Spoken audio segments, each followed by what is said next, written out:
হঠাৎ একটা ভয়ঙ্কর বিস্ফোরণ, সবুজ গামারশ্মি ছড়িয়ে পড়ল চারদিকে। ছিলেন একদিন বিজ্ঞানী ব্রুস ব্যানার তার ল্যাবে গামা রেডিয়েশন নিয়ে পরীক্ষা করছিলেন।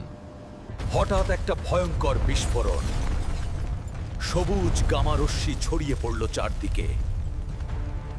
ব্রুস মাটিতে পড়ে গেলেন। তার সারা শরীর জ্বলছে সবুজ শক্তিতে। কয়েকদিন পর ব্রুস হাসপাতালে জেগে উঠলেন, কিন্তু তিনি জানতেন না কি ভয়ঙ্কর পরিবর্তন হয়ে গেছে। একদিন রাগের মাথায় ব্রুসের শরীর কাঁপতে শুরু করল। সবুজ আলো বের হতে লাগল। তার শরীর বিশাল হতে থাকল, চামড়া হয়ে গেল সবুজ পোম। জন্ম নিল হাল্ক, দৈত্যাকার সবুজ হাল্ক। অসীম শক্তি, ভয়ঙ্কর গর্জন। হাল্ক দেয়াল ভেঙে বেরিয়ে গেল শহরের দিকে। মানুষ ভয়ে পালাতে লাগলো।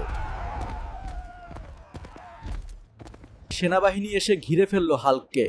ট্যাঙ্ক, হেলিকপ্টার সব এসে গেছে।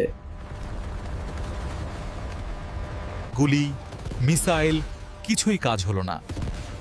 হাল্ক আও রাগী হয়ে উঠল। হাল্ক ট্যাঙ্ক তুলে ছুঁড়ে মারতে লাগলো খেলনার মতো। এত শক্তি কখনো দেখা যায়নি। হাল্ক লাফ দিয়ে বিল্ডিং থেকে বিল্ডিংয়ে যেতে লাগলো। কেউ তাকে থামাতে পারল না।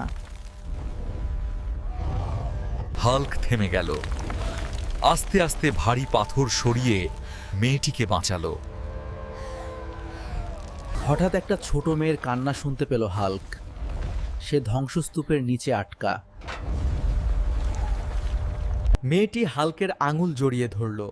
হাল্কের রাগ কমে গেল। সে বুঝল শক্তি দিয়ে সবাইকে আঘাত করা ঠিক না। ধীরে ধীরে হাল্ক আবার ব্রুস ব্যানার হয়ে গেল।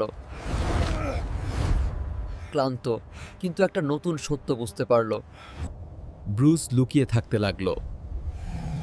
মেডিটেশন করে রাগ নিয়ন্ত্রণ করতে শিখতে লাগলো। একদিন শহরে একটা বিশাল দানব হামলা করলো। মানুষ ভয়ে পালাচ্ছে, কেউ তাকে থামাতে পারছে না। ব্রুস সিদ্ধান্ত নিলেন, এবার তিনি হাল্কের শক্তি ব্যবহার করবেন ভালো কাজে। ব্রুস নিজে নিয়ন্ত্রণ করে হাল্কে রূপান্তরিত হলেন। এবার সে নায়ক।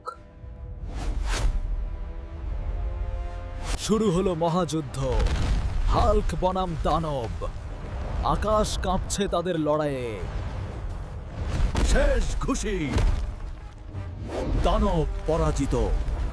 হাল্ক বাঁচাল শহরকে। আজ থেকে হাল্ক শুধু দানব নয়, সে একজন নায়ক, যে তার শক্তি দিয়ে রক্ষা করে নিরপরাধ মানুষদেরকে।